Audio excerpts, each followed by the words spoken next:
Reading and writing are rituals, and some rituals cannot be undone. Reading is more than taking in information. It's an initiation. When you read something, you're not just decoding words. You're forming an inner image, which the mind takes practically as a lived experience. You're aligning your inner framework and attention with the writer's intent and opening a channel where your imagination and memory are subtly restructured. Some of these reading rituals are neutral or beneficial, but some are binding. They imprint themselves in a way that you can't completely reverse.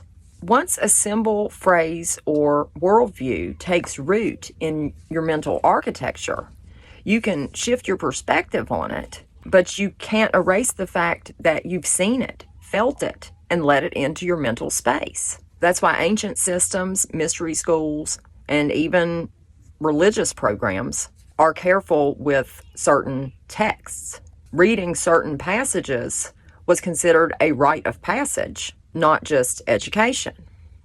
The word writing, or rite, it contains the word rite. A rite is a ritual. Each time we write, we are performing the sacred act of taking an intangible thought and fixing it into form.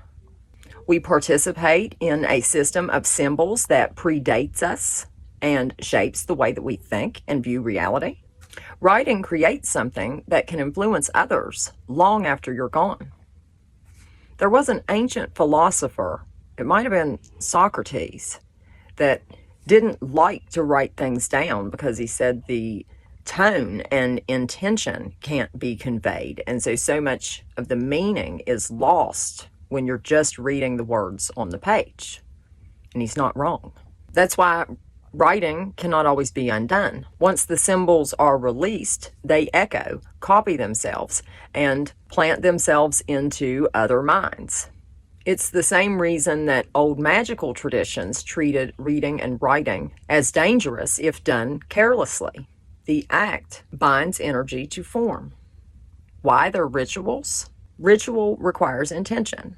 Both reading and writing involve a deliberate act of focus to channel or receive meaning. Reading and writing are not passive. Consciousness is engaged. Ritual requires presence.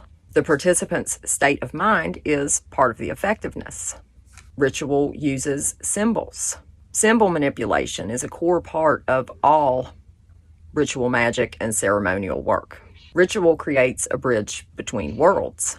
Both reading and writing move information between the seen and unseen. Ritual can't always be undone. True ritual changes something, even if it's subtle. Writing is casting and reading is invocation, the calling forth of whatever the writing encodes. Hence why one of my hashtags is often words matter. Words literally create matter. Have a good day.